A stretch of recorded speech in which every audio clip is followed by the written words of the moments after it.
Welcome back to Box Office Maniacs, and I have a Season 1 review for you for a television show called The Orville. Let's start back from the beginning here.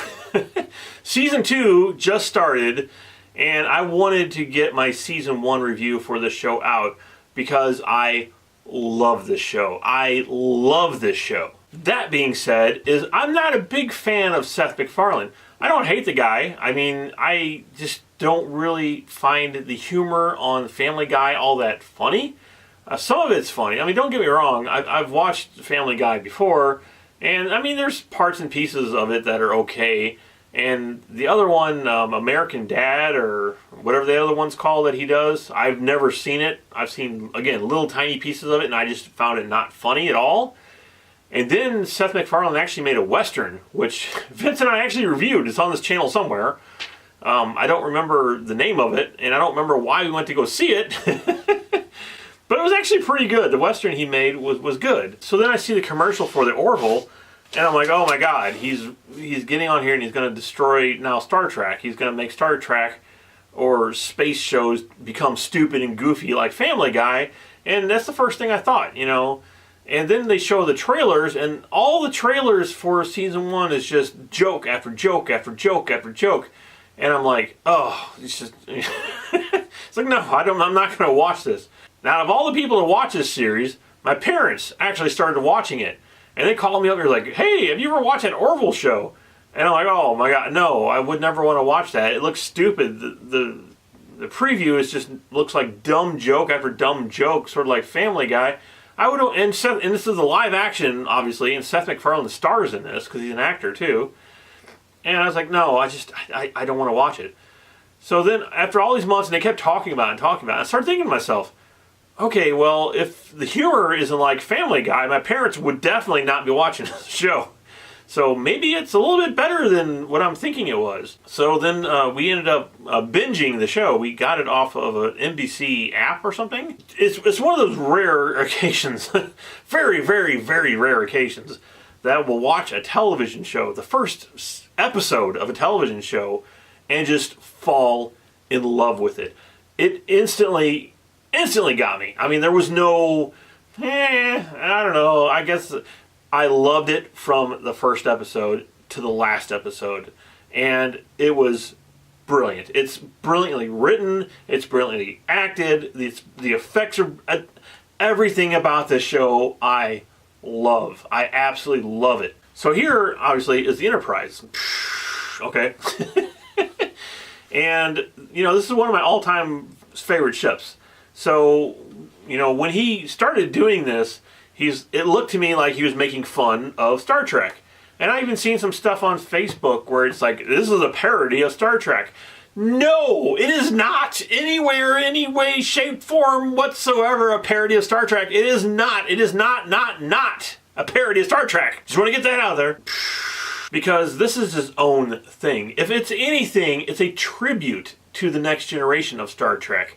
And it is a loving tribute to Star Trek. Seth MacFarlane is outstanding in his role as Captain Ed Mercer in this show. And all the people that are around him on the bridge, I love all of them. So he ends up, you know, piloting the Orville, which looks nothing like the Enterprise, but it's a cool looking ship. And he ends up piloting it with his ex-wife that he got divorced with because she cheated on him.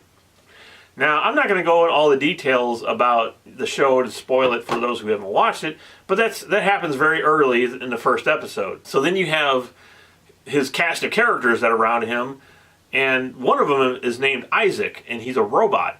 And the thing I love about science fiction, one of my favorite things on watching science, this is why I love Next Generation so much, is I love the clean look of science fiction, like Alien, where they go into that white room where the pods open up and everything's white and clean. You look at the bridge of the Next Generation, I love the wood grain and design and this carpeting, and everything was nice and clean and neat.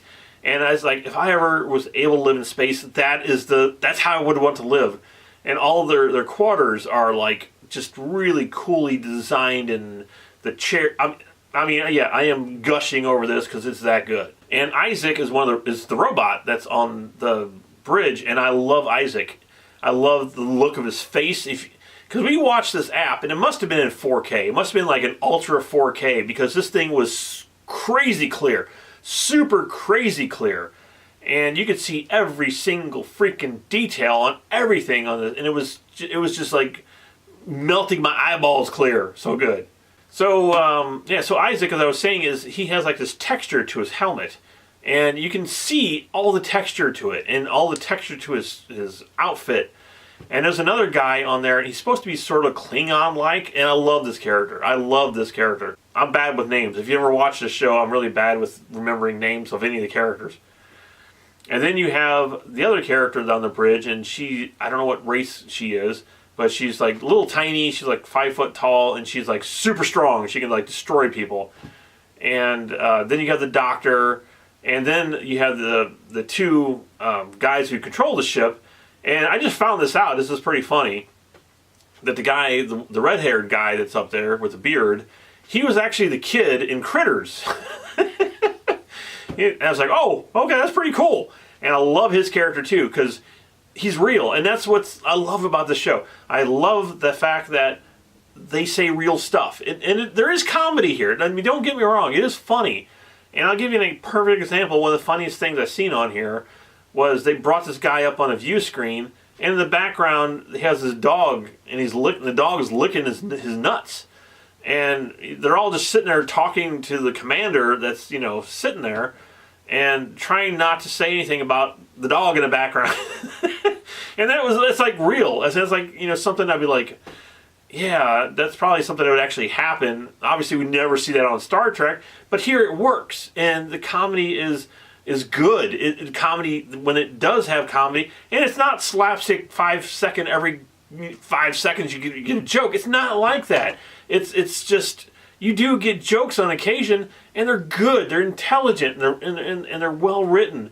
And like the dog scene, once they got off the screen, the one guy is like, yeah, all I seen was a guy. All I could focus on was a dog licking his nuts, or something like that. And I was like, man, that's something I would say. That would be something if I was flying a starship. That's exactly what I would say, probably too. Stuff like that. It's a really, really well written show. And out of all 12 episodes, again, very rare, there wasn't not a single episode that I did not like. I loved every single episode of this season. There was no weak ones. There was a lot of great ones.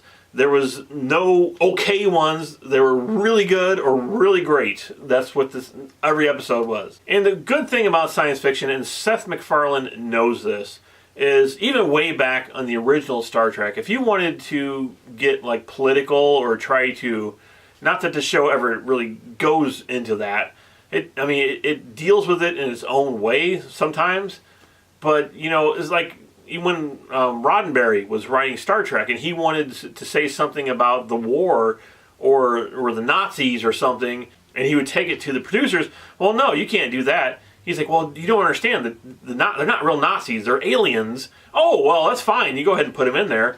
But when you're watching it and you're intelligent enough to know that's sort of, what they're supposed to be, not directly saying that's what they are. And that's always great science fiction. That's always the key to have some fantastic science fiction in a show. And it does that, especially in the episode with the Klingon guys. Now, there's two of them that's on the ship, and their entire race is male. They don't have any females in their race. Again, it's sort of like, okay, well, they're all males, so of course the male's going to have to be married to a male. And there's no getting around that because there is no females. Again, it's science fiction done correctly here. And they end up having a female child, which is like, like they explain on the show, is like having a kid with a third leg. And they were going to do a sex change on the kid because they couldn't have any females in the race.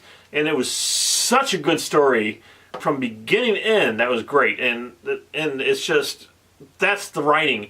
Brilliant writing in this show. I couldn't talk more about how much I love this show. I hope the show never leaves the air. Now, you have really horrible junk on TV right now. This is not it. This is the best. This is the best of the best that they could put on network television. And if it does get canceled, or only gets maybe 3 seasons or whatever, I really hope to God that Netflix picks it up. And if they don't, let's get into the theaters, people. Let's get Orville on the big screen where it really deserves to be. And I really hope that's going to be the direction of it soon. Because I love to see it up on the big screen. So, obviously, I am going to be giving the Orville the bomb.